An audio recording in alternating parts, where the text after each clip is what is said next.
All right, we are recording. So again, if you have questions, the chat or the Q&A box works. Generally speaking, I do prefer the chat room to monitor that. It's a little bit easier for me to have that open, I find.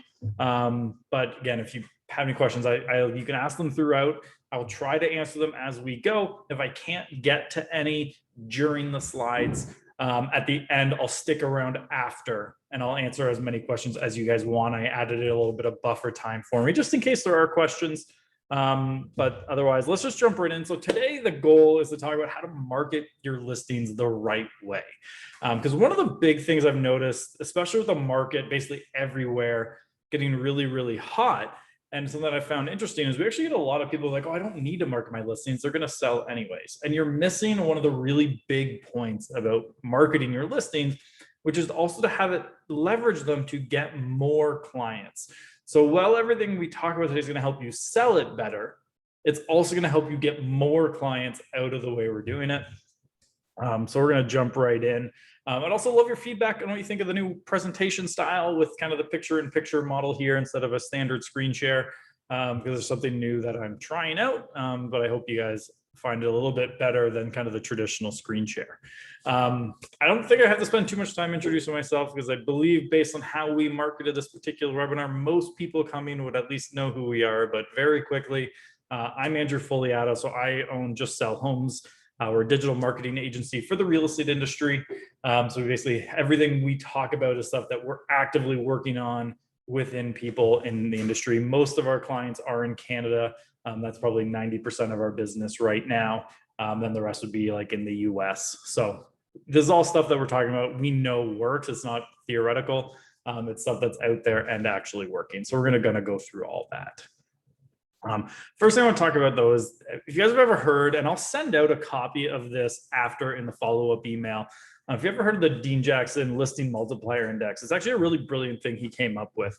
But basically the idea behind this is being able to actually put a metric to how much extra business you can get for every listing that you take. So you might have to make a slight change if you're from like BC, for example, you can't double end because you do get a point for double ending in this system. But basically the idea here is for every listing you take, there's 5 possible deals to be made. So obviously the first deal is just selling the listing. The second deal you could possibly get is representing the buyer. The third is finding a buyer from that listing who buys a different house. Then you get one of the neighbors to list with you. And the 5th point is a referral from the seller. So that's 5 points per listing. And then you take that and you say, okay, what's my score out of 5? And then, you know, I'd say Dean, according to Dean, the average agent's between a 0.8 and 1.2. But the agents who really focus on this can get as high as like 3.5, which means for every listing you take, you know, is going to lead to 3.5 deals. So a lot of the stuff we're going to talk about today is going through kind of the different pieces of how to increase each of these things. So as a little exercise, I would recommend you guys do after this webinar. And also, again, I'll send out this paperwork here so that you can do it yourselves if you want to print it out, is actually take the last 10 listings you got, add up all the points you got from it, and then figure out what your total score is. And that's your listing multiplier index score. So you'll probably, I think most people would probably end up, because like everything's really selling, there's not a lot of listings that don't sell. I think most people will end up in like between like a 1, 1.5. But know that if you really do work this system, you can get up to a 2 or even a 3. So it can work really, really well. And it's just a great way to keep yourself accountable and a great metric to track. That's actually a really easy one to track. You just have to kind of keep notes along as you go of what you're doing. But I really think this is a great model to kind of think about when you're planning out your marketing. The last thing before we dive right into the rest of the content is you're going to get a lot of ideas today. You don't have to implement them all. Like for the beginning, just like write down your top 3 that you got from it and then implement 1. And then when you're finished implementing that one, then go to the next one. So if you try to implement everything at once, you might get a little bit overwhelmed. So you don't have to do it all at once. This can be something that you maybe roll out over the course of a year or more, but just these are ideas to kind of get you started and see where you can make some improvements. But the first thing I want to talk about is this idea of always be building. And what I mean by that is your audience. So a lot of people take this approach of, okay, I got a listing. Now I'm going to go find people for it.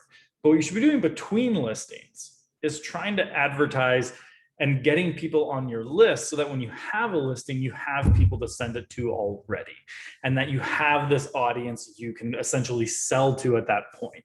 Like you notice with like Just Sell Homes, our newsletter is that idea of we're just trying to build a list of people that we provide value to, so that if we do have something like a webinar to invite people to, it's a much easier way to get people here because they see the value that we've provided. Same approach for you guys of what can you offer people between listings that's of value to them in a way that you can build up a list of people, so that when you do have something, you can bring it to their attention. But just have that mindset of I should always be doing something to build up my email list, because I think email is one of the most underrated things that people do in their business.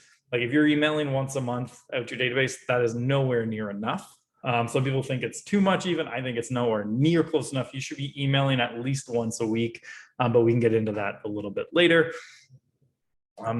The first thing you do though, when you get a listing, obviously it's not listed as soon as you get it, is you want to start building hype for it. So you can think of it from like a coming soon perspective. Not everyone wants to do coming soons because they're like, oh, I don't want to double end it. Or if you're like in BC, for example, you can't double end it. But that doesn't mean like in this coming soon phase, you have to do that, because there's a couple different ways you can do it. Like you can take that approach of being like, this one's not on the market yet, get in before anyone else and get that opportunity. But you can also take a different approach of saying like, hey, we're getting this home ready for sale right now. The photographers are coming, the stagers are coming. We're getting all the marketing material together. So just register for updates on this property. And when it's available and the photos are ready, we'll send everything to you. So it's more about registering for updates to stay up to date on this property specifically. And then as things happens, you send them updates. So, and it's not just, hey, it's listed. Oh, now we have an offer. Now we're actually, this one's sold. Would you like to know what it's sold for? So you can start registering people, but you get people excited. And I love kind of using the example, which is why I specifically use this image of, think of movies, right? Like think of your listing coming on the market as the release date of a movie, right? Like when a movie comes out, that opening weekend is the most important thing for that. When your listing comes on the market, those initial few days are really important. So you have to build excitement leading up to that release, right? So it's not that you just have a movie trailer. There's also teaser trailers.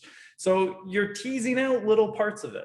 You're announcing little things that might come up about it, but you're adding in little things along the way to get people excited that it's coming. Like think about movies now, like as an example, I'm a big nerd.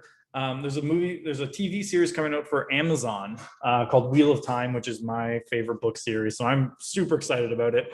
And like right now, we don't even, like, it could still be 6 months till the trailer comes out, and they're releasing like 5-second videos. That's just like little teasers of different characters. That's getting people like me really excited. And it's 5 seconds. Like you could do that of like, a 5-second kitchen reveal of like a new listing you have coming out with no other details. But it just gets a little bit of hype and excitement of like the cool parts of something that you have coming. You don't have to necessarily attempt with your coming soon to double end it, because that's kind of what most people think of when they think of coming soon, is that people are trying to double in the deal, and really you're just trying to get the most excitement possible. So think about it from that like movie angle of, we want to tease it out a little bit, then we maybe want to release a little bit more of a trailer, and then get people ready so that when it launches, you have as many people ready to go and see it as possible, because you want to really maximize that initial period, especially nowadays where homes are only lasting as long as you're holding offers, essentially.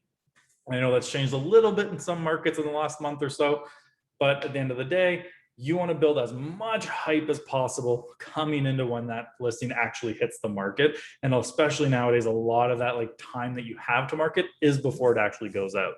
So that's a critical part of marketing now, is just getting that excitement around and getting information. Because like the other beauty part of the coming soon period is that there's no one else who can market yet. Because once it goes on MLS, it goes out to all the agents, everyone gets it, everyone can see it, whether they come to you or not.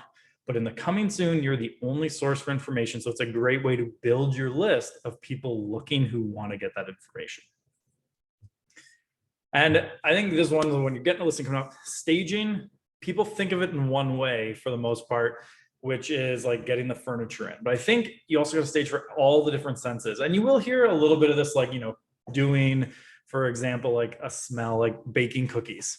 And I think there's an interesting thing here from a branding perspective, because like actually like what you smell has a great way to like bring in nostalgia. Like it's one of the best senses for like bringing things back and reminding people of things. There's an agent who was in Oakville that I know, like what she used to do is she actually used the same scent in every one of her listings, to the point that there were people who would know it was their listing when they walked in just from how it smelled, because that was part of their branding, was the smell. And then they had their own satellite office. They even made their satellite office have that same smell. And then, so you think of like that, like have music playing throughout. Like I know another agent who would go and buy Alexas, like the little Alexa dots, and I'm probably triggering mine behind me right now, but the little dots there, and they could put them around the house, and they even got them branded, and they put them around the house, all playing the same playlist. And all the songs on the playlist talked about home, right? Like it's back to this idea, which actually earlier I first heard it from Dean Jackson, who I mentioned earlier. And he's like, wine stores, if they want to increase the sale of Italian wines, they play Italian music. But if they do increase the sale of Spanish wines, they play Spanish music, because it indirectly leads people to take a specific action. And I think that's a really interesting approach too, for when you have a home listed, is to play things about home to make people feel more at home and make them feel more comfortable. And if you look at like Ralph Sancio, if you know him, he actually does something really clever where he specifically plays slower music in the homes so that people slow down when they're coming through and really take the time. Because if you put fast music, people move a lot faster. But if you slow it down and get people to walk slower, especially if he's showing them the home, it gives him a little bit more time to talk to them. And then also like touch, that's another one that a lot of people discount the value of that. And for example, like don't just print out the MLS data sheet on like cheap little paper, like get something quality that they can feel in their hands and has a little bit of weight to it, because that type of feeling helps the perception of your brand, especially if you want to charge a higher fee when everyone else is discounting. Having this feel of like luxury and quality is going to help justify that, because a lot of what you're doing here, well, it does help sell the home. When the neighbors come through, it's going to make them have that perception of you, this really strong quality agent. So don't just think of staging as this thing that you do just to like arrange the furniture in the right way. Like you want to think of, how is the house going to smell? How is it? What are they going to hear when they come through it? What's going to be in their hands when they're going through it? Like I think Disney does a great job of this, not from a home perspective of like thinking about every interaction someone will have. Like they go down to like, how does the floor or like how does the ground feel throughout the park? And then the different sections of the park, the ground is different to match the feel of the area. And then they also work on blending it so you don't feel a difference as you go across the different areas. Like they have a control to every single thing. And that's the same thing here. When they come into your home, this is them seeing how professional you are when you have this listing. So you want to control every single aspect of them coming through as much as possible. So really, I think this is one of the most underrated things that a lot of people should spend more time doing. And this is going to help you so much to get more clients from it when they see this level of professionalism that you have. Professional photos obviously are a must. I always want to highlight Border City Living out in Windsor, because I think they've done something really clever, but they actually have a photographer who's essentially part of the team and exclusive to them, who has a little bit of a unique style with her photos. And now, like when you see their photos, you know it's one of their listings and these really nice photos with a unique style. But I can't say this enough, that professional photos are needed, not just from the perspective of like, it's better than your iPhone. Like it performs better online if you can show photos that are out there that are really nice looking. It helps it show what you're doing. Whereas if you're using like your iPhone as well, who is that? This is called Border City Living. It's Deidre and Stephanie, I believe. But just check out, I believe it's bordercityliving.com or .ca. They kind of have a community blog and also a real estate website, but I believe the .com is the one that you'd want to check out. But again, I think they do a great job kind of how they set that side of things up. And I think they're worth checking out because they do a good job. Not that I want to pump up Box Brownie too much, but I do like the work they do when you do have photos, and they have some really cool things that you can do if you're not familiar with Box Brownie. And actually last night, sent a message to him being like, hey, do you have some slightly better quality photos I could use as examples? Because I'm talking about you in my presentation tomorrow.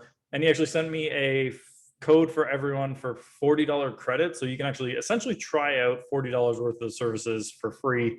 If you want, I'll email that out to everyone after. The guys at at Box Brownie are super nice. Peter, so thank Peter if you want to try them out, because he's going to give you guys all a free credit on Box Brownie just to give it a shot. But basically, some of the things they can do here, and they can do a lot more, but these are some of my favorites. So like here, you can see they got on the far right there, they can take like a standard daytime shot and add that really cool looking dusk shot of it. And it's not that expensive. The other one in the middle here, you can just draw out a floor plan and they'll turn it into a professional floor plan. One of the reasons I really like that is floor plans are actually one of the most desired things by buyers. And one of the things that most agents don't do. I believe the Ontario Real Estate Association was about a year or two ago, did a study of like, what do most buyers actually want to see from a listed home? Number one was photos. Number two was description. Number three was floor plans. Videos didn't even come in until number 8.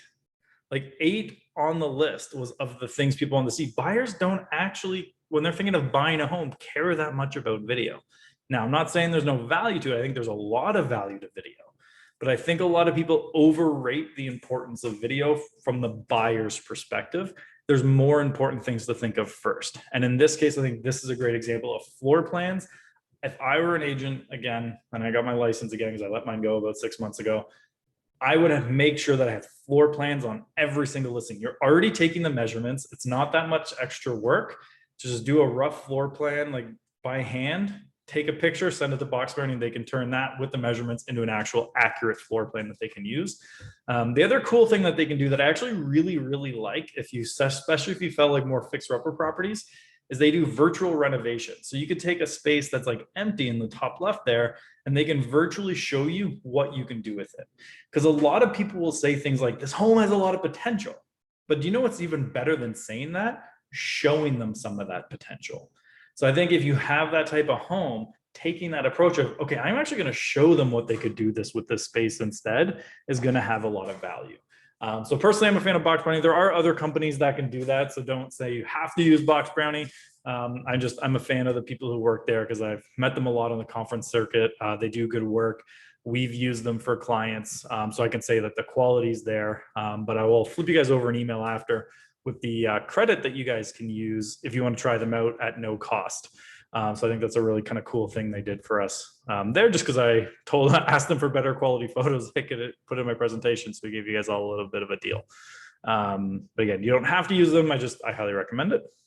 Now, the next thing, and this is what we were saying before, like photos are number one in terms of what buyers want, but listing description came in at number 2.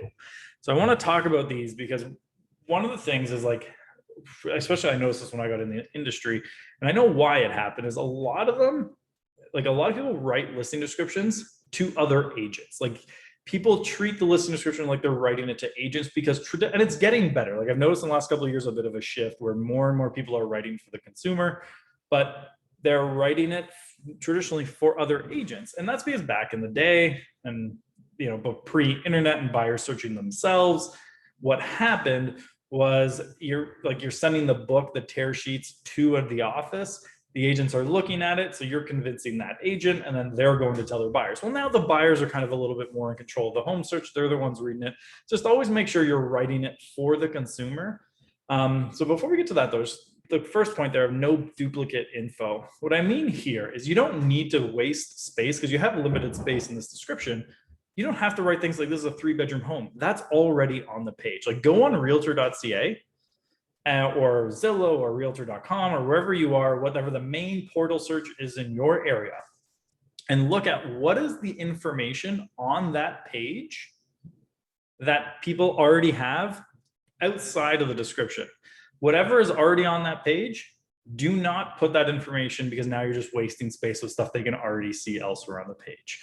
Now, when you're writing for the consumer, you want to make sure you're using language that the consumer uses. An easy example of this is instead of saying like hot new listing, well, the consumer for the most part, they don't call them listings. They call them homes for sale.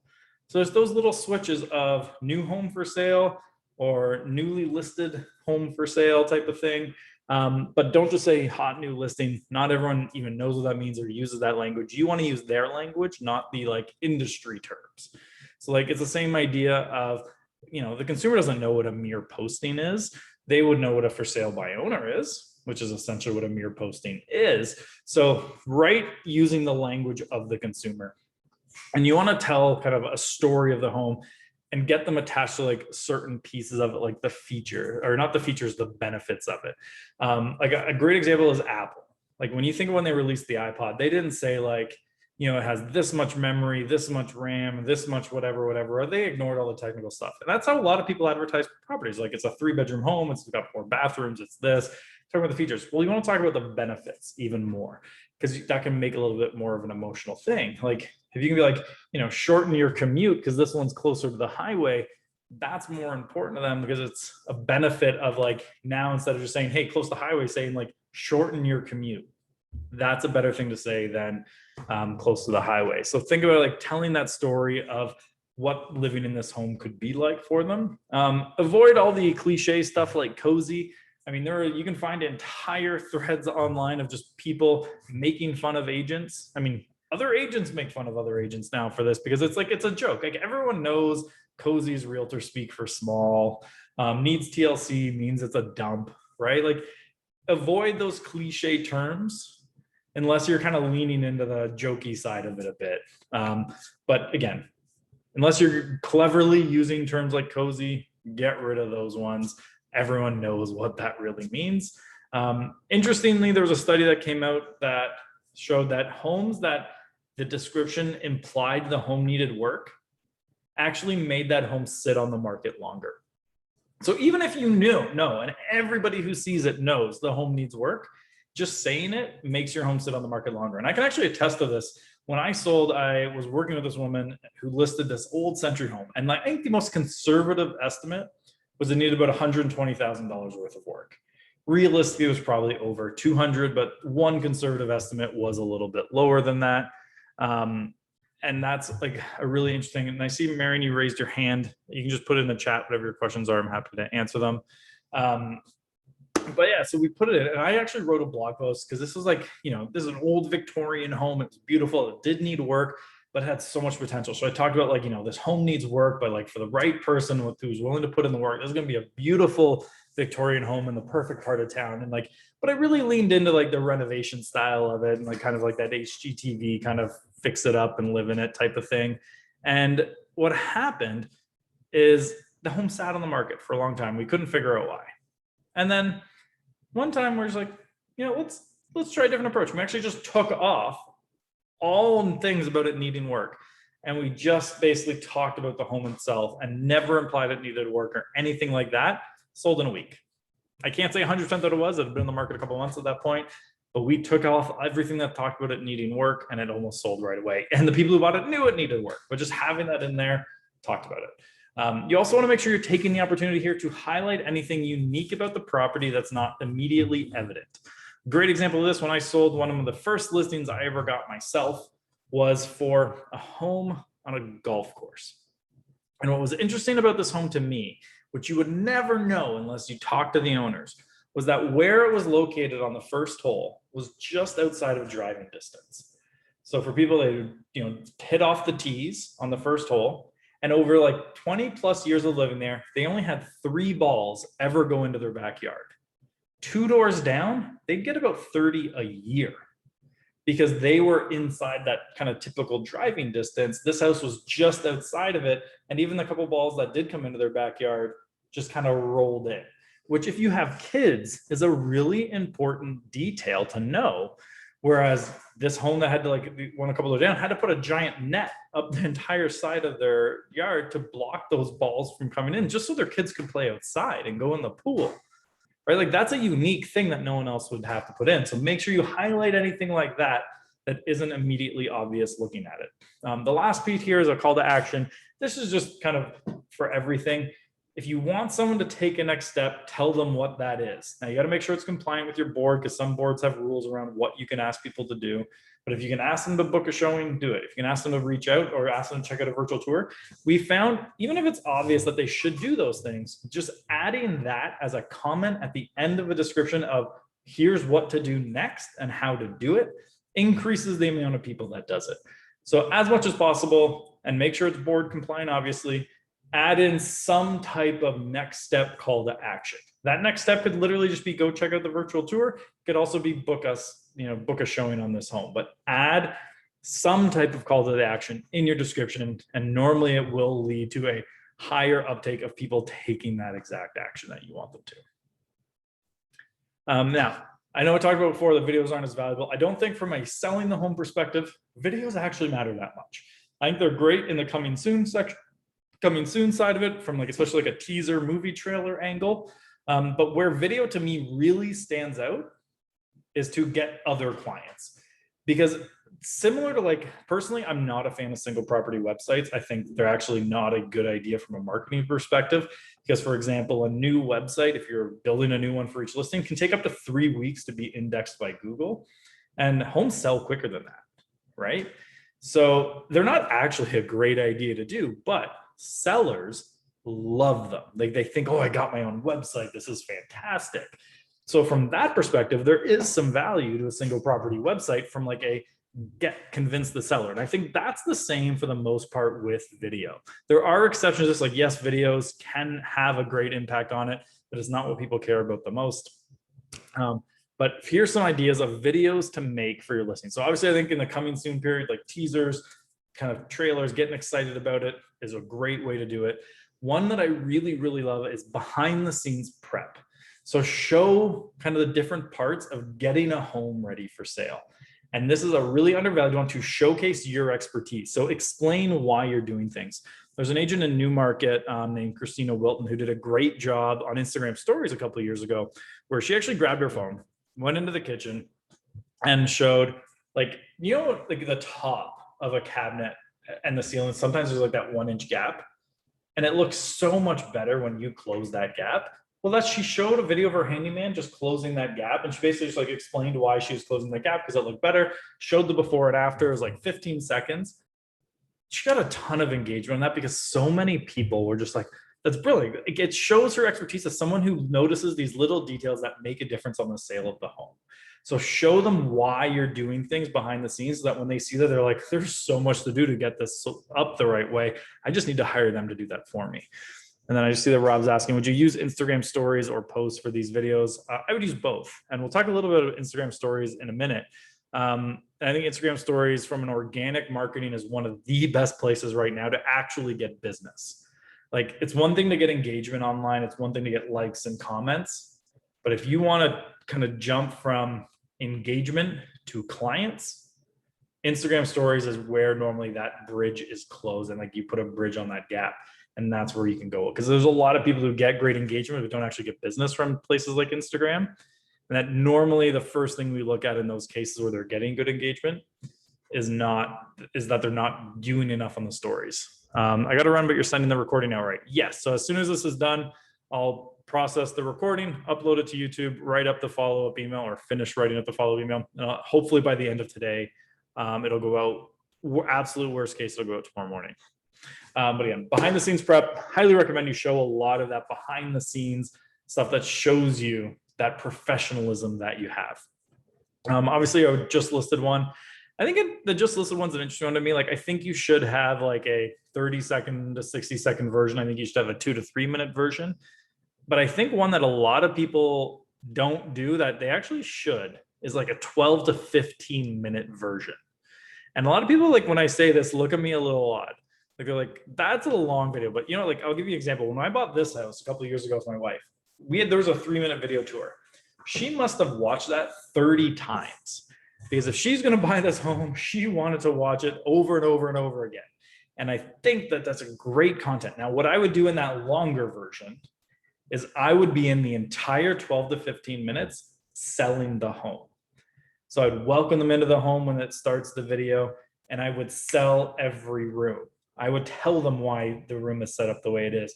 If it's a home that might need work, I'm not necessarily going to imply that it needs work like we talked about before. We're going to talk about the possibilities of what you could do in that room.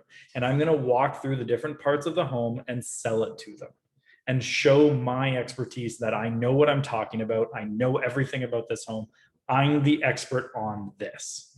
Then I'm going to sell the neighborhood. I'm going to sell the area, because what's going to happen is the other neighbors are going to watch this video and they're going to see what you're doing. And now they're going to want that same thing for you. And because no one else does these type of videos, it makes you stand out. There's actually a great YouTube channel to look up that does kind of this idea. They're not agents, but they do a really good job. And I think you should look at it, called Property Grams.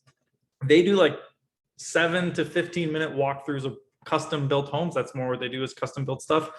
But they walk through, they're experts on it, and they do a phenomenal job selling that home. And then you can just take that longer video, cut a 2-minute version, cut a 30-second version, cut some Instagram story versions. But if you have the time, I highly recommend considering doing like 10, 15-minute walkthroughs of you selling the home. And I think these are one of the most important things you could do. What was the name of the YouTube channel? Property Grams. I will actually include, I just made a note to myself, I will include a link to them in the follow-up email so you can check them out. The other thing, when you get a listing in an area, neighborhood previews are great too, showing them the area, right? Like preview what it's like. So you're not just selling the home, you have to sell the area too. And the great thing about doing neighborhood previews video is these can be reused for future listings. So you can do it once, and unless something major changes, you can reuse that for future listings. And that's content you can constantly reuse.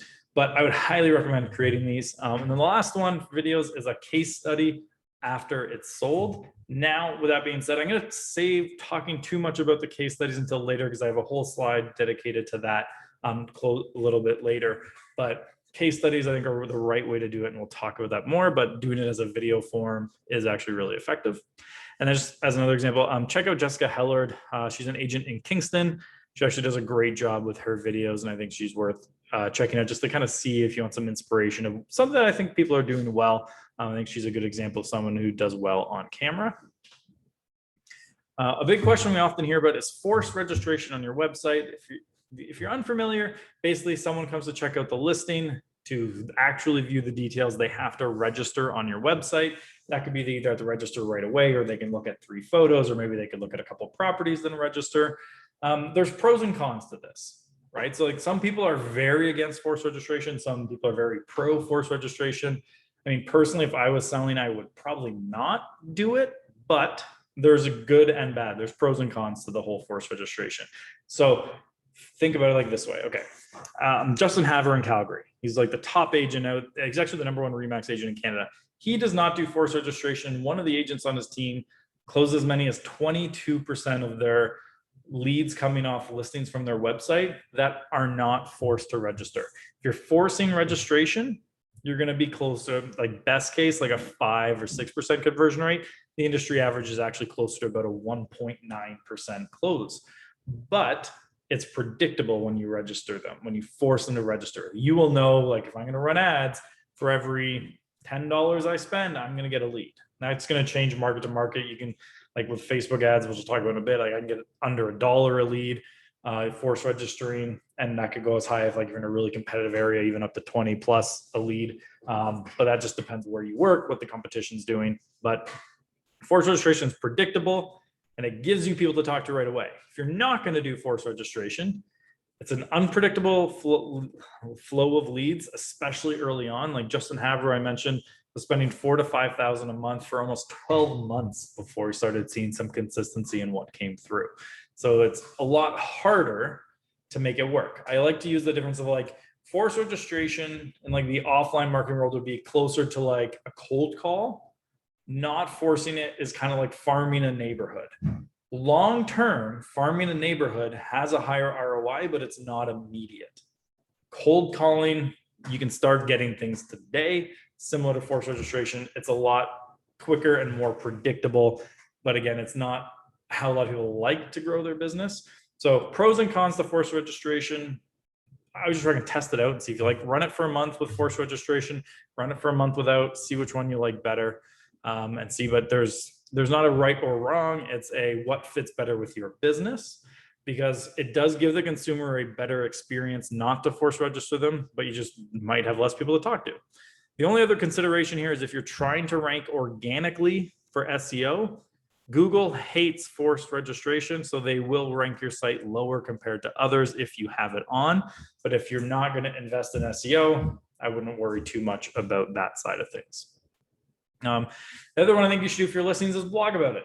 One of the things, especially with like IDX syndication, you put the listing up into your IDX and your board, it gets spread out to every site that's out there. And one of the things that consumers do when they are interested in listing, they Google it. And what happens, they pull up every site that talks about it, and they're all the same. It's the same information, maybe displayed a little bit differently. So what you should do with your listings is do like a 500, 1,000, 1,500 word blog post with every single thing anyone would want to know about this listing, because people will come there. And because it's different than everything else and in depth, you're more likely to rank first on Google for your listing, because it's good information. When people go, they read it, they read, similar to like the idea of the 15-minute video, people will consume long form content if it's something they're interested in. And if they're spending, depending on where you are, 500, a million, 2 million on something, they're going to read it. They're going to read and consume everything. And this is your opportunity because you have a captivated audience. So talk about everything about the home. I would even go as far as interview the sellers. And if they have something interesting to say, add it in there. Like really go in depth with these. And I highly recommend writing some in-depth blog posts for your listings. I know it's a lot of work, but if you have regular listings, honestly, you don't have to do a lot of other marketing if you market your listings the right way to get more business. Now email, and this is one of the things I think most people do a really poor job of. And there's actually a good joke in the email marketing world of like, who has 100% open rate in email? Your mom, because you want to get emails from your mom most of the time. You want emails from your mom, so you open it. So people are seeing them. They will, yeah, they can go into spam, things like that, but that's a whole other discussion, not for today. But for the most part, people will see that emails came through. That doesn't mean they'll open them. But they have to want them. And that's the key here is you have to send something people want and doesn't annoy them. Like I find like graphic heavy images, like doing like a poster for your listing, that's not going to get a lot of action. But like what I would do if I had a new listing coming out today, I'd email it to my list just being like, hey, I got a 4-bedroom property coming up in the north end of town. Would you like more details about it? Short and sweet. Because what we're doing here is we're starting a conversation about it. When it sells, email everyone who's interested about it and say, hey, this listing just sold. Would you like to know what it sold for? So instead of just giving them the price, respond with that. Be like, would you like to know what it sold for? They will almost always respond, yes, what did it sell for? I mean, some people might use one of the apps that tells them they'll already know, but you'll get people respond like, yeah, what did it sell for? Tell them, be like, hey, it sold for this.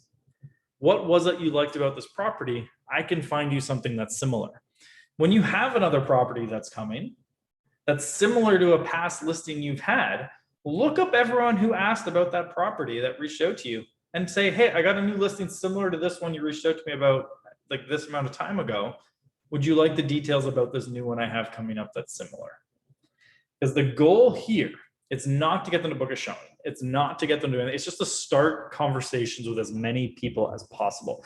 And that's where email is really valuable, is starting conversations. Keep them short, keep them sweet, and just get straight to the point, make them easy to ignore a little bit, but at the same time, interesting. And you don't have to do like these big flowery, like fancy subject lines. Like if you have one, like, you know, let's use Mississauga as an example. You have a home coming up from Port Credit. You just make the subject line like new home for sale in Port Credit. Everyone who's interested in potentially a new home for sale in Port Credit, they're going to open that link and then they can read what you put in there. So email your listings. Like when you have one coming up, you can be like, hey, I got a listing coming up soon in this side of town. Would you like updates about it when it's available? And you can even do it before you get the listing. Like if you're going on a listing appointment and someone calls you and you can be like, email your list and be like, hey, I'm actually going to go meet with a seller later or tomorrow who's thinking of selling their home in the north end of town. If they decide to sell, would you be interested? Because what immediately can now happen is you'll get people who will reply because there's an off-market opportunity essentially that no one else can see. So they're going to be excited about getting this. And then when you go to talk to that seller, you could be like, I already have 20 people interested in your home. right? Like you don't have to worry about like, oh, I can do this, I can do that. No, like you already have people that are interested in it that you can show them right away. But email, do more of it basically, is a really important thing to do in your marketing. Instagram stories, I think these are incredibly valuable, and use them to start conversations. So how we would recommend doing Instagram stories is do a couple stories. Like obviously you should be doing the behind the scenes prep, getting it ready. You should do kind of that hype building stuff where you're showing kind of previews of it. But when it goes live, like first in the coming soon, you can do one style of this and then you do it again when it goes live. But in the coming soon or live, you share a couple stories about it. And then the last page, use the question box feature. So that question box feature mentions people like ask you questions, you answer in the next story, but you can also use it to get them to leave their email. So you can be like, do you want to get updates on this property? Just leave your email below and I'll send you every time there's a new update.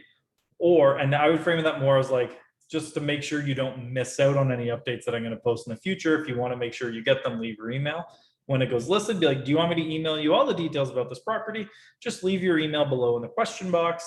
And then everyone who does that, you go grab their email address, send them out information about that listing, and then follow up with them about it and send updates as the property goes on. But like a big one is just sending updates to the people. Like I think there's an interesting one, like people get leads all the time through us off their listings. Like we have this service where we do it. And a lot of people, they'll call, they'll email, they'll do all this. And if they say not interested, I'm just looking right now, that's often the end of it. But one of the things you can easily do when that listing sells, or just send them an email, be like, hey, that listing you reached out to us about ago has sold. Would you like to know what it's sold for? Now you're starting a conversation and giving them something of value. So don't stop doing it, and just keep following up with them until either they stop or tell you where to go. Next up, slides are being a little slow. There we go. Okay, this is actually one of my favorite strategies that not a few do. So when I sold my home 5 years ago, I believe it was. So I actually was licensed at the time, and I hired my mentor, my two main mentors, and my first clients that just sell homes to sell my house for me because I did not have time to sell it myself. And when they sold it, I did what a lot of people do my age. I took a photo of the sold sign with the sold rider, posted it in an Instagram story, and said, on to the next chapter. Thank you so much. I had a bunch of agents respond saying, oh, I wish all my clients would post our sold sign like that and give us that promo on their account.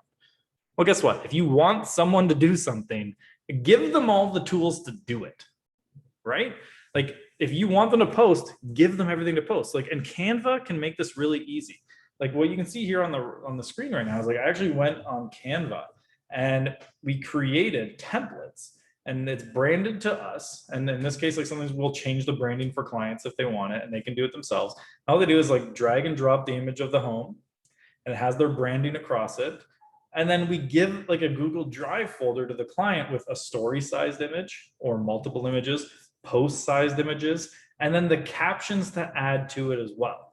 So you give them what to say to make it even easier. And that can be like, hey, you know, like we just listed our home for sale. If you know anyone who'd be interested in the area, here's, you know, a photo of the home. And if they want to get more details, here's our agent's information. You can reach out to them to get all the information you need about the home and put it right there. Have them tag you in it, because that type of promotion works. And then when this sells, send them like a congratulatory, hey, here's something you can post. Actually, there's a great example, and I'm really sorry. I think it's Wade. I know it's Peterborough Realtor on Instagram. I think he shortens that to like PTBO. He actually does something really clever that I like a lot. Is he like gets a photo shoot when people buy it with like a I said yes to the address. And he does like a little photo shoot with them and their families with these beautiful photos for social media. But when they hold up like the placard that like I said yes to the address, it has his Instagram handle on it. Subtle promo, but it's something that they'll use and they'll post on their own social because it's these beautiful photos. So think about like, what can you do if you want your clients to post about you on social after the experience? Give them everything they need to post to do it. Give them the pieces they need to take the action you want them to take, and they're more likely to actually do it, especially when it's listed. If you tell them, it'll help them potentially sell it for more money by helping to get more people in front of it. Highly recommend. Now, solds, I think, especially now, you can see the pushback from consumers, especially lately, of like, oh, of course, everything's selling for over asking. You guys are pricing it low. Like, go into any comment section and people are ripping on people who say that it's sold over asking as a promotional thing. And what works so much better than that is framing it as a case study. So coming in and saying, hey, John and Sarah came to me is they just found out they were pregnant. They needed a bigger home. So we came into their home. We looked at everything they needed to do. Here's what we did to get that home ready for sale to maximize the price. Then we listed it. We got this many showings, this many offers. They got $50,000 more than they expected, which now they can use to sell in their home. And that part's key too, of like, instead of saying it's sold over asking, because you could easily underprice a home, which obviously what the impression is most people is if you sold for 100,000 over asking, most consumers think you should have just listed it 100,000 higher. But if you say it got more than the seller expected to get, that has more impact. And then be like, if you'd like to get similar results for your home, just reach out to us here. So you're framing it, and what you really are trying to accomplish here is you want people who are in the same boat as the hypothetical John and Sarah in this case, of like, I am where they are now. I want to be where they got with your help, and all I need to do is hire you to get there. So you're going to be like, you want to put them into their shoes. Now, you have to be careful what you share, like, right? Like if it's a miserable divorce, you're not going to share those. You're going to be more like, John and Sarah called us in because they had to sell their home. You're not going to be like, John and Sarah were going through a divorce because John was cheating on Sarah like crazy and it was a terrible experience. Like, yeah, you have to be a little selective of how much of their details you share, and up to and even including their names. You might want to even get the permission first, but just being like, you can do it as like, we got called in by our clients because they had to sell their home. When we got there, we realized we should do this, this, this, this, and this to make sure it got sold. You can do this as a video, you can do it as a blog post, you can do it as a social post, it doesn't matter. Whatever is going to be done best by you is the way to do it. If you do a little bit of everything, even better. And what's great about this is they eventually have case studies for every type of home in the area and where you work, and then every type of different person in the area. So like you should have a case study for like century homes, you should have one for condos, you should have one townhouses, detached, you should have one for downsizers, upsizers, first-time buyers, so that when people come and they see like, have you ever worked with someone like me before? Yeah, actually, here's a great case study you can see of someone who's in the exact same situation as you. Read it, you can see how we help them. That's more powerful than all the other stuff that can go out there. And I think case studies should be leveraged way more by people, and really spend time on. Now, Facebook ads, I know especially lately, these are a huge source of frustration for people. So we're going to spend the rest of the time kind of talking about Facebook ads and marketing your listings for the most part, a little bit at the end again. So first with Facebook ads, we generally look at two main ways to run them. Option one is to get leads. It's very similar to forced registration. If you used us to run your ads before, this is what we do. We use a Facebook lead form. We give a little bit of information about the home, and then you have to give their name, email, phone number to get more. If you're going to run it, it changes listing to listing, but roughly speaking, you can be pretty consistently getting $1 to $3 a lead. So for every $1 to $3 you spend, name, email, phone number, you'll be able to get. These are not the highest quality leads that are out there. Like these are like forced registration style leads, but you can get a lot of them. You can follow up with them, people you can stay in touch with. The ROI is there if you're willing to work them. The other option is just to put as much information out there as possible, and then people will reach out when they're ready. You can get a lot of exposure, you can impress the sellers, you can show them how many people saw the ad, but you can't predict the flow if you're not doing like a lead ad. So it's less predictable the flow of leads you're going to get, but then there's the branding side of it as well. So Facebook ads work really, really well. Now, if you haven't noticed in the last little while, ads are getting rejected like crazy. It's because of the new policy around discrimination. And I want to just kind of quickly let you know why that's actually happening, because a lot of people are never they don't know why this rule came in. And if you hear this story, it actually is a very important thing. And it's actually a much needed step that Facebook took. So basically what happened, and there might be a few minor details here that I get wrong, but the overall idea is the same. I believe it was Oakland a few years ago. A landlord got caught running ads for his apartment building, but he specifically excluded Black people from seeing the ads. Like there was a targeting option called ethnic affinity, African American, and he excluded them from seeing any ads that he ran. Facebook got in trouble for this because it became public. And what they did is, if you remember this, you had to certify you would comply with local regulations before you could run ads again. But as soon as you certified that you would comply, you could go right back to discriminating.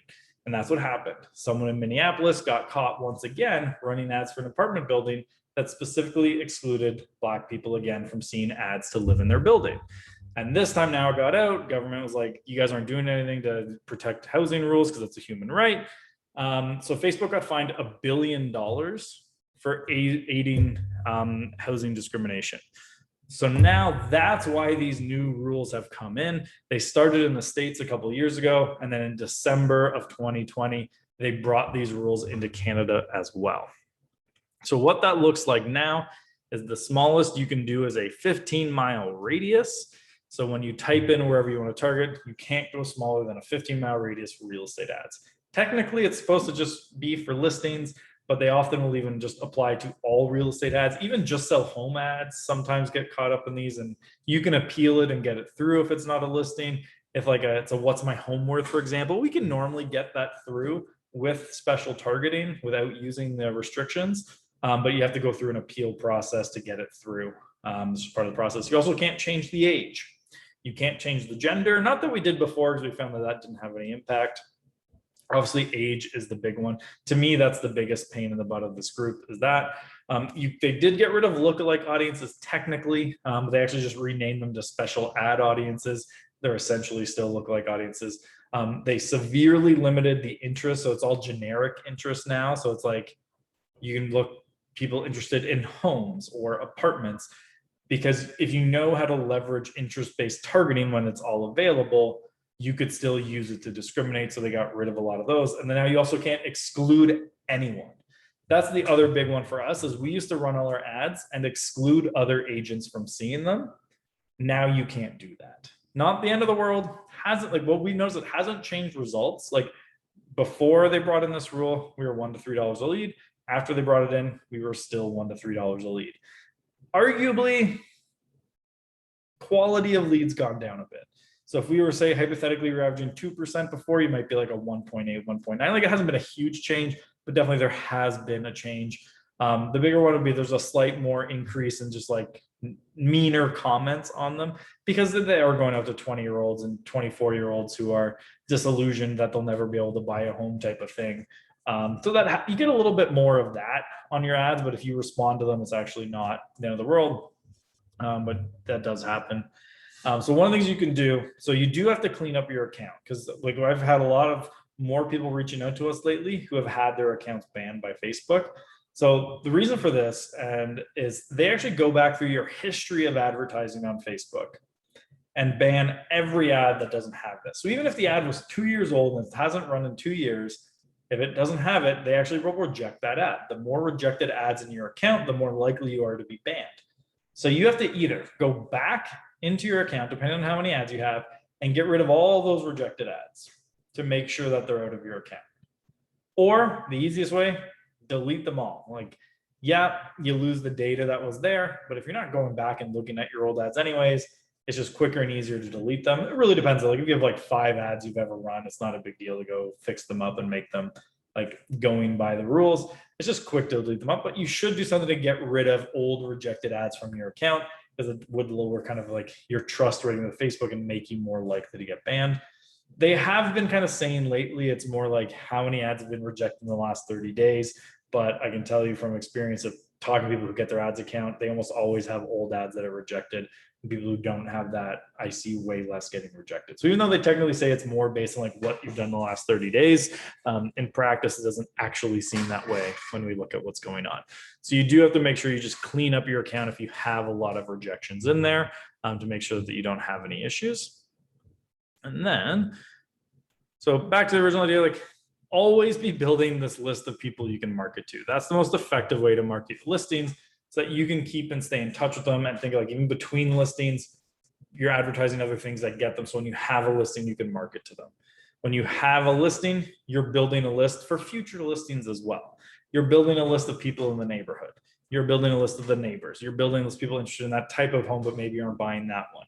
You want to have this mindset of everything I'm doing is around building up a list of people. In an ideal world, you're also going to be segmenting this list where it's like, hey, we had 50 people reach out about this property, 10 of them are neighbors. I'm going to tag them as people who live in this neighborhood.